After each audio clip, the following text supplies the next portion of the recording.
Hello and welcome to episode 109 of Third and Wrong. I'm your co-host, Stephen Bullen. I'm joined as always by Zach Foth. We have a special guest joining us, Jabari Arthur, current receivers coach for the Calgary Dinos and former Calgary Stampeders wide receiver. For longtime listeners, you'll remember him from episode 26 all the way back there when we had him on to talk about his journey to the CFL and becoming a coach for the Calgary Dinos. But we brought Jabari back here to talk some CFL draft and just kind of the college landscape as a whole. Jabari, thank you so much for joining us, my friend. How are you? I'm doing great. I'm going to go ahead and plug, the Calgary Dinos here. We're still the defending champion Calgary Dino. So let me go ahead and throw that in there. Yes, sir, man. Hey, that's perfect. That segues perfectly into our first question because we kind of want to get your idea of that championship journey in 2019. You guys went 6-2 and went into the playoffs. And the first game I wanted to touch on was November 2nd, 2019 against the Manitoba Bisons. And you guys find yourselves in a shootout. In such a high scoring game there, what's going through your mind as the receivers coach as you're seeing, teams trading points, especially in the fourth quarter when things really started to ramp up? Well, you know what? Honestly, when we played them in the playoffs, I was like, man, what a heavyweight bout this is about to be. And it clearly didn't upset anybody. Like I said, we beat them the first game. In our house, we went up to their house and they beat us up. But I honestly think that the game that they beat us in Winnipeg is what propelled us, right into the championship. We saw all the guys after that loss kind of come together and be like, hey, man, if we want to accomplish everything we want to accomplish, we got to get in gear. So it was only fitting that, we played them in the playoffs. And, man, they're a great team. I thought that they came out and gave it all they had. And holy crow, when you're winning, by 2 touchdowns in the fourth quarter, and then you just see them start to make some plays here. It was incredible. Holy crow. Some of the stuff they did was unbelievable. And then, man, I honestly think that Hail Mary they threw at the end of the game, they couldn't do it twice if you paid them $1 million every time they did it. So, like I said, man, what a great team that was and what a great game that was. I mean, a little bit more nerve-wracking than I would like it to be, but it was definitely a good one. So after that game, Jabari, are you guys thinking like, wow, we got over that and it's on to the next one? Or did you think like, hey, if we got through that, did you view that as your toughest challenge? Or did you know as you kept progressing, the competition would only get more difficult? Because score-wise, that was your closest game. But, obviously going out to Ontario is no easy task either when it comes to playing teams out of that conference. Oh, no doubt. I feel like anybody who's in the playoffs is going to be a formidable opponent. When we won, we're like, okay, hold on, let's just catch our breath here. Did that really just happen? And then, like it is, man, we're in the playoffs. It's on to the next. We were like, okay, let's get back on the saddle here and start the game plan for our next game. And like I said, you know what I mean? Like it's a one game tournament, so to speak. When you get to the playoffs, and man, you would think a game like that with an emotional win, with a roller coaster ending like that, would kind of drain our team. I think it gave us energy and give us more focus moving forward into the playoffs. So once again, we kind of took in that victory and used it for our advantage moving forward. Man, literally the reason we love football. Everything about that, man. It's so exciting. This is actually pretty exciting. Jumping into, first of all, congratulations. I can't say that enough. It's super exciting. But jumping into now the CFL draft coming up on May 4th, actually my birthday, which is really exciting. Nice plug. May 4th be with you. Is there any Dinos players we should keep an eye on coming up in the draft here, Jabari? Oh, definitely. I feel that, we have a lot of talent. I want to give kudos to our coaching staff and the way we prepare and stuff like that. I think we have a lot of guys who are going to be ready to, I'm not going to necessarily say step in to the CFL, but I think there are a lot of guys that, due to the way we practice and the way we prepare, are going to be well prepared to help a CFL team, get better for sure. We have a ton, or I shouldn't say a ton, but they probably weigh a ton of, we have old linemen that are in the draft who I think are pretty good. We've got some defensive players, and which is pretty cool. I don't know if, we could take all the credit, but we're definitely going to take some of the credit. But I definitely think we have a DB that went down south that definitely got his start in Calgary, who I also think is going to be, you know what I mean, a great asset for any CFL team. So yeah, you know, I mean, I think we got a bunch of players that are ready to go in the CFL draft. That's awesome. Building on that, Jabari, why has the U of C been so successful in producing CFL talent? You know, and doing some research at the end of the 2019 season, there was 24 former Dinos on CFL rosters, including Jake Hardy, Michael Klukas, Anthony Parker, Richardson Danny, and Hunter Carl, and also Connor McGough, who we've had on this podcast a couple times. Can you speak a little bit to that culture that you guys cultivate that allows, you know, you guys to almost become a pro football factory, as I've read in some articles, which you know, I think that's pretty cool that a university in Western Canada is getting that done as well. Well, I definitely think it's cool. You know what I mean? I feel that, you know, in U-Sports in general doesn't get enough coverage in this country. But, you know, obviously, you know, with a little bit of a bias, you know, feeling for, you know, the Calgary Dino, the place I work. Man, like I said, I got to give kudos to our coaching staff, you know what I mean, from our head coach, Wayne Harris, right down. We come out and it's our job as coaches to challenge our players on a daily basis. We set up, you know, competitive practices and fast-paced practices, and all those things are very similar to a professional setting. Our expectations of our guys are extremely high, and I will say that I feel that some of our guys are successful because they definitely answer the call when we challenge them.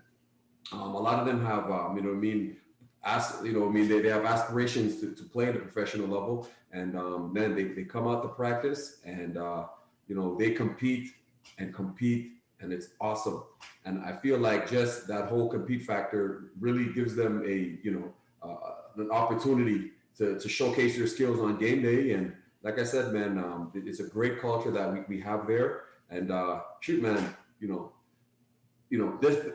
when they get to the CFL atmosphere and that competition in practice and wanting to impress the coaches and you know, trying to, you know, earn your way onto the field, they've been doing it for 5 years. So it's not a new environment for them. And I feel that's why a lot of guys do have some success when they do get there. It's not a big jump. That's incredible. And building on that relationship with the coaches, I noticed a coaching clinic I was watching had Pat Shahan, and he's a really bright offensive mind. Can you talk a little bit about that relationship with the offensive coordinator from your perspective as the receiver coach, and, you know, developing the playbook and what you try to get out of those meetings to install for your players? I will tell you this. If you spend 38 years doing something, you're going to pick up a thing or two. And Coach Pat Shane, what a great guy, just a wealth of knowledge. He's been involved in youth sports for as long as I've been alive. He's a great coach who really does understand the game of football. You can see he has connections. He's, you know, I mean, like I said, almost 4 decades in the game, and he's still learning something new on a daily basis. So I feel like, you know, just his love for the game and the wealth of knowledge that he's accumulated over, you know, 38 seasons. You know what I mean? I feel like he's one of 2 guys that's won a national championship in 3 out of the 4 conferences. You know, I feel like you know, I don't want to call him a walking legend because he's going to be like, don't call him that. I feel like, man, he's super smart, super hungry, even after all those years. And I feel like we're very fortunate to have, you know, a guy that's, you know, probably seen almost every scenario possible over his tenure as a head coach, as a coordinator, and as a position coach. And man, he's just loving it. And, you know, I mean, he fit right into our culture. And yeah, man, you know, I mean, he's trying to get another one. Man, Jabari, one big reason why I love having you on here is Steve and I both are coaches ourselves, bantam for myself and junior for Steve. But it's amazing how you approach it and you talk about mentorship and stuff from the veteran coaches and stuff. It's very exhilarating. But I want to jump into something here. Good advice for, you know, the guys who are looking from like the high school level to jump into the college game. What kind of advice is you know, you've been there, you've been in the pros, now you're coaching those kids who are making those jumps from high school into the college level, university level. What advice do you have for those guys looking to make that jump? Okay. So for one, high school kids have to understand this, and I feel like they don't hear this enough. Okay. When you're being recruited from a university, you're being recruited as a student athlete. Student being first. Okay. Yeah. The best thing you can do for yourself is get good grades. I feel like the higher your grades are, the more opportunities it gives you to get into a university. So when you look at it from that standpoint, make sure you can get into university first. Okay. Right. Secondly, man, it's kind of cool. I think it's kind of funny. A lot of guys are like, oh man, I'm going to come and get into the weight room. They start testing around in the weight room, lifting weights, stuff like that, which is great. But I will say this, every university coach, when they're talking to a high school coach and they're like, what about this player? The first question they're going to ask is, can he run? That's going to be the first question. So, man, when a lot of young guys feel that you're finished running, or you go out there and you run some more, okay? Because the biggest jump I feel from high school to university is definitely the amount of running that you are going to do. So interesting. Oh yeah, big time. So from that standpoint, obviously get in the weight room, get into your plyometrics, all the rest of that stuff. Run. And man, some kids just forget to have fun in their senior year, man. Have fun. The rest will take care of itself. Go out there, go hard with your boys that you've been rolling with for the last couple of years, and create some opportunities. But make sure you're having fun, because if it gets too serious too early or too young in your career, you're not going to have fun when you get to the next level. So man, make sure you're having fun. Talk a little trash when you're on the field and make it happen. Yes. Have some fun your senior year. That's definitely my advice to those guys. Academics, have some fun, and the rest will take care of itself for sure. I love that. And building on Zach's question and going from now the college levels to the pro levels, you hear it more so in NFL circles, but a lot of draft speak on, he creates separation, or his route tree's underdeveloped, or he has a lower high catch radius as far as where he can go and get the ball. When you're coaching these receivers who have aspirations to make it to the next level, is there a specific trait you're trying to develop, or is it trying to essentially create the best, all kind of well-rounded, encompassing receiver to get to the next level? Is there something pro scouts are really looking for? Like, is speed the defining factor? Is catching the defining factor? Could you speak a little bit on that?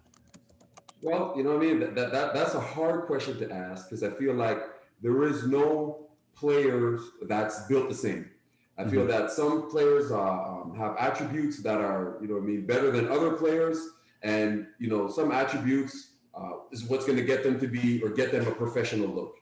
I feel that every coach, especially, the point of view I look at is, I just try to give as much tools for my players' toolbox. You know what I mean? Whether it's, okay, this is how you're going to attack the defender. Okay, this is how you have to find the safety at the beginning of the play. Okay, when you're in this position, you should try to, make sure you do a rocker step and cut. You know what I mean? There's a lot of different things that, people could say, like you said, oh, his route tree is not developed, or, as long as they have tools for their toolbox, whether that's, using their size and posting up to go up and jump it, catch the ball at its highest point, whether it's, using the stem, using the wiggle, all that stuff, versus it's just being physical, or running faster than, if you're gifted that way and you can just outrun a lot of your defenders, then you should use all that stuff as attributes. It's hard to say that, hey, this is what makes a receiver good. You know what I mean? Exactly. What's that? No, I just said you're exactly right. That it's hard to just find a single defining trait, because I find, when you're reading scouting reports, they seem to zero in on these small traits. I'm wondering, as a college coach, are you trying to develop certain things that they're pointing out, or is it, like you said, just giving them all the tools they can possibly have in that tool belt? Well, I will say this. I'm very fortunate that I've had the opportunity to play. In the pro level in both leagues. I've created some pretty good relationships with coaches and stuff like that who are now coaching professionally. So the cool thing is to just kind of have some conversations about, hey, what do you expect the receiver of possibly this stature, or what do you expect him, or how would he be able to make your football team? And they do give a lot of feedback, which is great feedback. And then once again, when it comes down to coaching, I set my standard pretty high for my guys.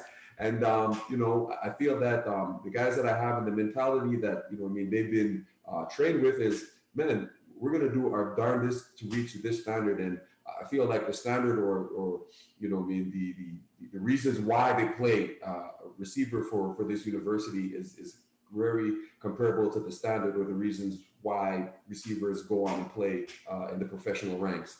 So, I mean, I'm not trying to take credit for any of that stuff, but I will say, you know what I mean? The guys have to come out and they have to work hard. Absolutely. And so when you're coaching these guys, Jabari, how early in like their college careers can you, maybe not can you tell, or can maybe they tell, but when, you know, can they come in their freshman year and you can tell like this guy is probably going pro, or when in their development in the college program can you kind of make that assumption or guess that, hey, you know, these guys are ready for the next step, or, you know, we got to zero in on this because we got to get them ready for that next step into the potentially going pro? Man, it's hard to say.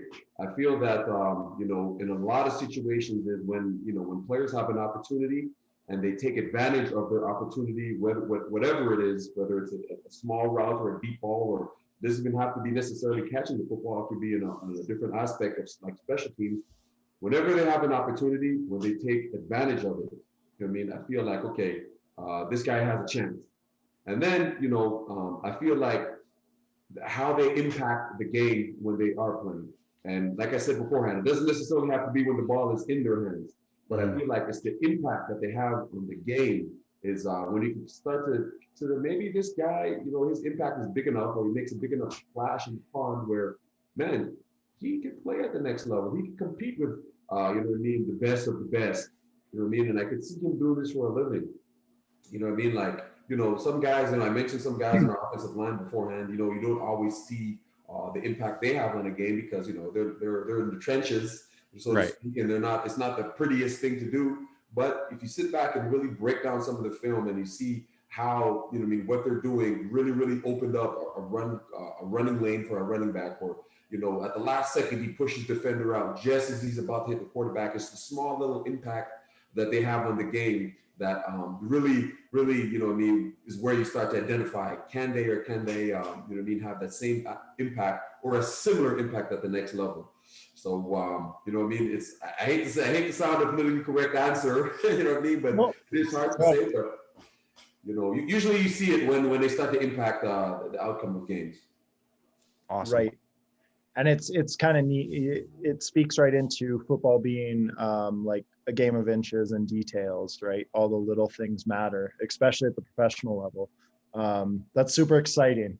Now we're going to switch gears here and we're going to look forward. I want your thoughts on the upcoming 2021 season and what will it take to repeat? Well, I will say this. There's a few things where we're fortunate to have. You know, the last time we played football, we had a fifth-year senior at quarterback, and he led us team, and he was a great leader in Adam Tanagra, and a former Heck Crichton winner, and he led the team to a championship. We're very fortunate where it doesn't happen often, but we have another fifth-year quarterback that's going to So I feel that we have another guy who's, you know, who's ready to take the reins as the leader of a football team, of the offense, and Josiah Joseph. And I think he gives us a great chance for us to go ahead and try to do this again. Obviously, the CFL draft does affect us like it does so many other teams. Like I said, we have 4 old linemen in the draft who I feel are all talented enough to play at the next level. We have 2 great linebackers, you know what I mean, Grant McDonald and Charlie Moore, you know, once again, leaders on the defense who I also think could play at the next level. So, you know, just like on your birthday, you know, I mean, you'll be blowing out candles. We'll be have to see who's coming back and whatnot. So we'll definitely have to see what happens on May 4th for sure before we could maybe start to make adjustments about, you know what I mean, getting ready to repeat. Because we definitely want to keep the trophy in Calgary for a 3rd year. There you go. Yes, yeah. I also want to ask, you know, being the wide receiver coach, would you be able to elaborate a little bit on your wide receiver room and the guys you have there and your expectations from those guys? Well, like I said, the first thing I tell the guys when they walk into the room is I don't want to coach the best receivers. I want to coach the best receiving unit. Okay, so everybody's gonna have to come in here and do their part, and everybody has to stay ready, so they don't have to get ready when the opportunity comes. Obviously, we're gonna be missing, our 2 fifth-year guys. I think Hunter Carl, who's now with the Edmonton Eskimos, he, his savviness and his willing to, just talk to guys and coach them on the field. We're definitely gonna miss Dallas Both, who is now a receiver coach. He's one of the most reliable coaches reliable players I've ever seen or ever had the opportunity to coach. He's on our coaching staff. So we're going to miss those guys on the field. Right. But I will say that the guys that we are still in that room are still super talented. And I feel like the guys that we have in this room, I'll put them up against any other receiving core in the country. As you know, the Philpott twins are just unbelievable, transcendent talent. Those guys are going to be great to have back. We have a receiver named Nathaniel Durkin, who I think that is, he's like a sleeper. He's underrated. Nobody, doesn't get the attention from the pro level guys, but I feel like, man, that guy is one of the smoothest route runners we have. We have a veteran in Alex Basilis, who is in this year's draft, but unfortunately was hurt last year, and I don't know what his stock is going to be, and we have a bunch of young guys who are hungry and want the opportunity to play and want the opportunity to win a championship. So I feel like, man, from the receiver point of view, I'm the receiver coach, man. So I definitely think that the receivers are going to set the tone of the game. I got some tone setters, man. They're going to be ready to go in the 2021 season for sure. I love it. That's awesome. You guys love to sling the rock, man. So that's fantastic that you're confident in that group. And you mentioned having another 5th-year veteran in Josiah Joseph coming in now to replace Adam Sinagra. With that year off now that we've had because of COVID, how long do you foresee the process being of getting everyone kind of back on the same page and creating that chemistry again? Obviously, Joseph's had some time in the program now, as of your receivers. Off-season programs aside, what goes into creating that chemistry and knowing where the receiver is going to be and having a quarterback that likes to sling the rock and pass the ball like you guys do? See, the good thing about having a 5th-year quarterback is our 5th-year quarterback is, he's been there, he's experienced, and he's going to train the receivers to how they're going to get open or how he's going to throw them open. And he's going to grab them, like I said, take the reins of the offense and bring them on his page. I feel like when you're a 5th-year guy, you have the ability to do this kind of things. Josiah is a great leader in that regard. So he's one of those guys I feel that not just players from the receiver position, but all positions on offense, we're going to rally behind him. You know what I mean? And I feel like, no stage is going to be too big for him. And he's going to tell guys, no, this is how we do it. This is how we're going to win. And guys are going to, they're going to rally with him. So I feel that because he's been there and once again, seen a lot of scenarios, and he's seen a lot of guys develop and the way they've come along, that, his expectations are going to be super high for the guys. And he's going to hold accountable. I think they're going to respond well. That's, once again, have an advantage of a 5th-year quarterback. I think that's going to be really, really good for sure. That's awesome. And I guess one more thing I kind of wanted to throw in, I just thought of it, and you're pure frozen on our screen. I'm not sure if that's just me or do we still have you. Oh, we're freezing there, guys. Oh, there you are. There we go. There you are. Okay, we're back. We're back. All right. All right. No problem. Was that my internet? It could be mine. I'm not sure. The wind here in Calgary.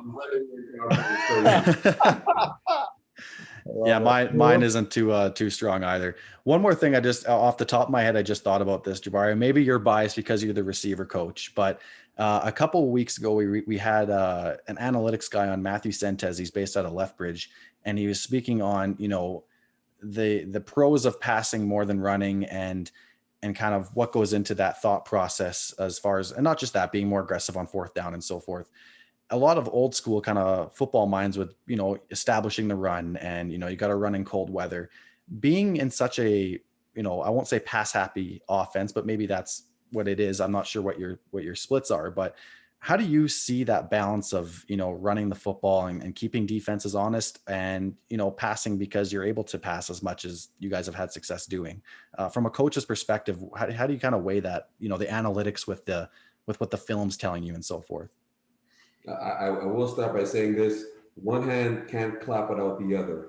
Okay, so I feel like even though we are, we have a reputation in the CFL or the Canadian game of being a passing league, I do feel that running the ball is an important instrument in any offense.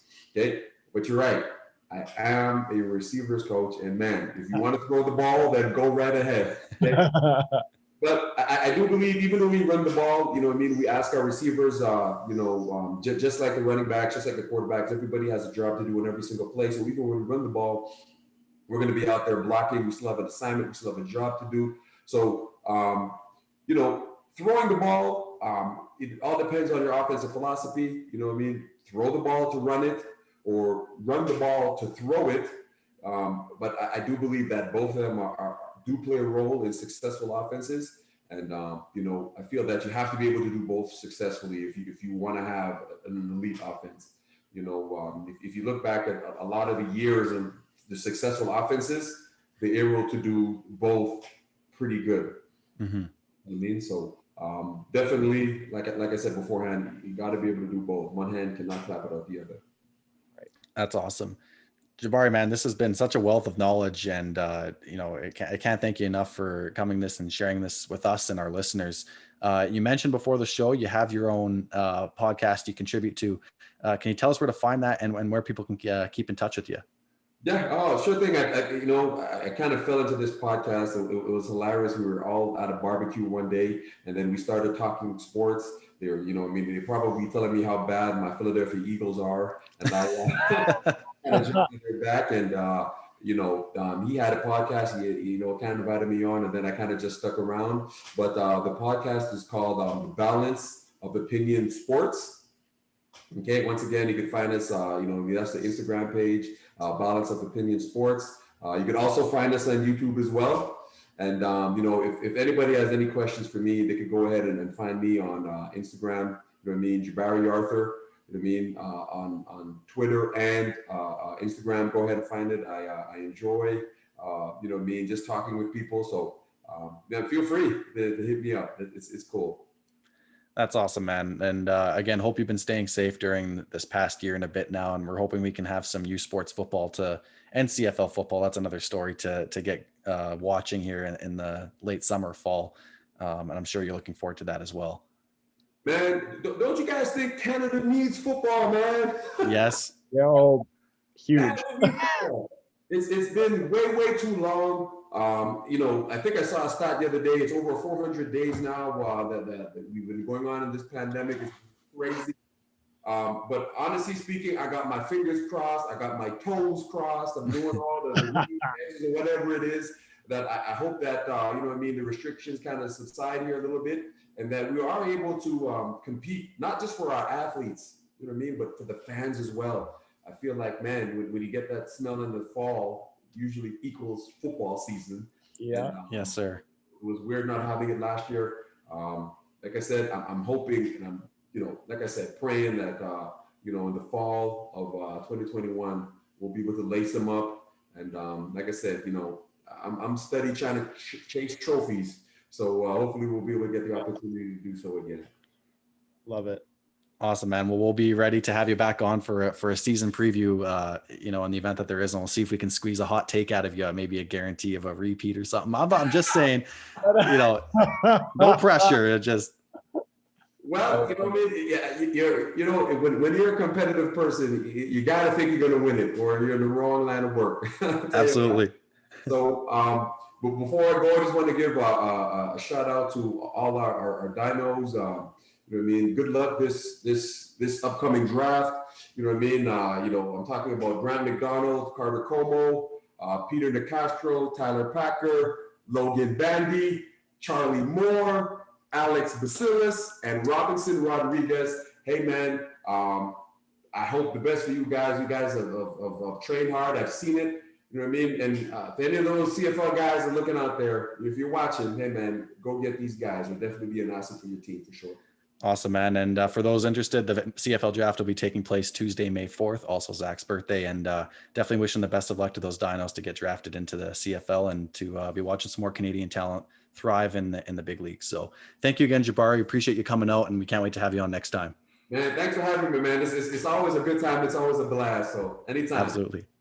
Take care. Godspeed, everybody.